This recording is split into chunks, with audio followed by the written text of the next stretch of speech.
everyone. This is Mirjan. Come back again after a long time. আশা করি সবাই ভালো আছেন, আমি আলহামদুলিল্লাহ ভালো আছি। তো আজকে থাম্বনেইল দেখে বুঝতে পারছেন বা আমি কোন বিষয় নিয়ে কথা বলবো, সেটা হচ্ছে যে what things you should bring in Australia or what skill you should bring in Australia. So এগুলো হচ্ছে যে আমার এক্সপিরিয়েন্স থেকে আমি কথা বলবো। সেইগুলো হচ্ছে যে প্রথমত আমি কথা বিষয় না বাড়িয়ে আমি বলে দিই কী কী নিয়ে আসলে ভালো হবে বা কী কী করতে হবে আপনাদের।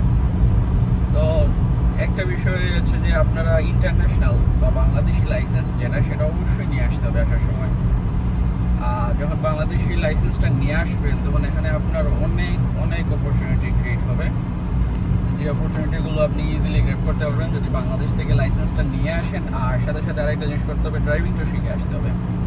এখানে অস্ট্রেলিয়াতে অনেক অপরচুনিটি আছে, আপনি রেন্টে কার পাবেন। আমাদের এশিয়ান কন্টিনেন্টের অনেক ভাই আছে, ওনারা হচ্ছে যে রেন্টে কার দেয়, লাইক ইটস $150-200। সো ইজিলি আপনি ইয়ে করতে পারবেন। তারপরে কী বলে, আপনি উবার করতে পারবেন, ডোরড্যাশ, মেনুলগ এইসব করতে পারবেন। এগুলো দিয়ে আপনি অ্যাকোমোডেশন কস্ট এগুলো চালিয়ে নিতে পারবেন। আর আরেকটা বিষয় হচ্ছে যে যখন আপনি লাইসেন্স নিয়ে আসবেন, এটা অস্ট্রেলিয়ান গভর্নমেন্ট একটা নিউ রুলস করছে, সেটা হচ্ছে যে জুলাইয়ের 1 তারিখের পর, জুলাই 1 জুলাই 2023 পর যারা আসবে বা আসতেছে, ওনাদের জন্য হচ্ছে যে 6 months ড্রাইভিং পারমিট আছে with overseas licence. After that you need to convert it into NSW licence. And এটা গেল লাইসেন্সের বিষয়ে। সো এটা অবশ্যই নিয়ে আসবেন, ড্রাইভিংটা শিখে আসবেন, মাস্ট বি। আর 2 নম্বর যে বিষয় নিয়ে আমি কথা বলবো সেটা হচ্ছে যে আপনারা আসার সময় ব্ল্যাক প্যান্টসগুলো নিয়ে আসবেন। কারণ কি, আপনি যেখানেই কাজ করেন না কেন, black T shirt, black pant ওইগুলো অনেক বেশিই লাগে। ব্ল্যাক টি শার্ট আর সক্স, আন্ডার প্যান্ট এইগুলো আই থিঙ্ক লাইক 15 পেয়ার্স করে নিয়ে আসতে হবে। আসলে ভালো হবে আর কি। এমনও আপনার বিজি ডে যাবে, বিজি উইক যাবে, আপনি ইয়ে করতে টাইম পাবেন না। তো আমি যা মনে করি, আমি এখানে আসার পর অনেক ব্ল্যাক টি শার্ট কিনতে হইতেছে, ব্ল্যাক প্যান্ট কিনতে হইতেছে। আমি আনছিলাম কিছু, তাহলে এটা পর্যাপ্ত ছিল না কি। আমি তখন জানতাম না যে আমার উইকটা ব্ল্যাক হয়ে যাবে। কারণ আমি যেসব জব করি, যেসব জায়গায়, সেখানে black T shirt, black pant prefer করে, black shoes as well. So এই দুইটা জিনিস করতে হবে। আর আরেকটা হচ্ছে যে এটা হচ্ছে যে আউট অফ টপিক হইতে পারে এটা। ওকে, আরেকটা জিনিস শেয়ার করতে চাই, সেটা হচ্ছে যে আপনারা আরেকটা স্কিল নিয়ে আসতে পারেন যদি আপনাদের অপরচুনিটি থাকে, যাদের জন্য এগুলো ম্যান্ডেটরি না। সেটা হচ্ছে যে আসার সময় আপনি বারবারের কোর্সটা বা বারবারটা শিখে আসতে পারেন। এখানে কি অনেক ইয়ে আছে, আপনি বারবার কোর্স চাইবে না। যদি আপনি প্র্যাকটিক্যালি পারেন কাজটা, তাহলে আপনার রেখে দিবে। আর বারবারের পে রেটস হচ্ছে যে হিউজ, অনেক ভালো, এবং এদের কাজটা হচ্ছে যে পাওয়া যায় অ্যাভেলেবল যদি আপনি বারবার শিখে আসেন। আর যদি সার্টিফিকেট একটা নিয়ে আসতে পারেন তাহলে আরও ভালো হয়। আর এর সাথে সাথে আরেকটা জিনিস হচ্ছে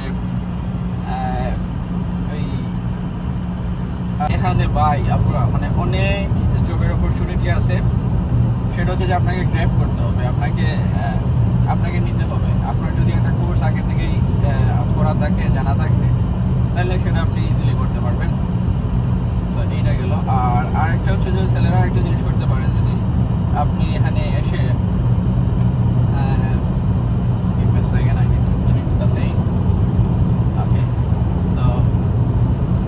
আপনারা হচ্ছে ওই যে শেফ ইন্ডিয়ান রেস্টুরেন্ট যেগুলো আছে, তো বাংলাদেশ থেকে যদি সুযোগ থাকে কারো, তাহলে এটা একটা শেফ কোর্স বা শেফ শিখে আসতে পারেন। আমি জানি শেফ শিখতে অনেক সময় সাপেক্ষ ব্যাপার, অনেক সময় যায়।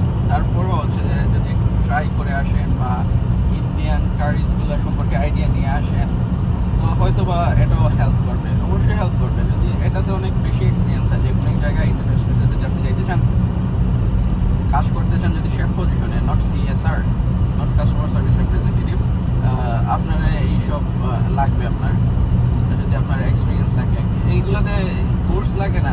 ইন্ডিয়ান শেফগুলোতে যদি বলেন আমি পারি কাজ, আমি করছি, আপনার ট্রায়ালে নেবে, পারেন, আপনাকে অবশ্যই নিয়ে নেবে।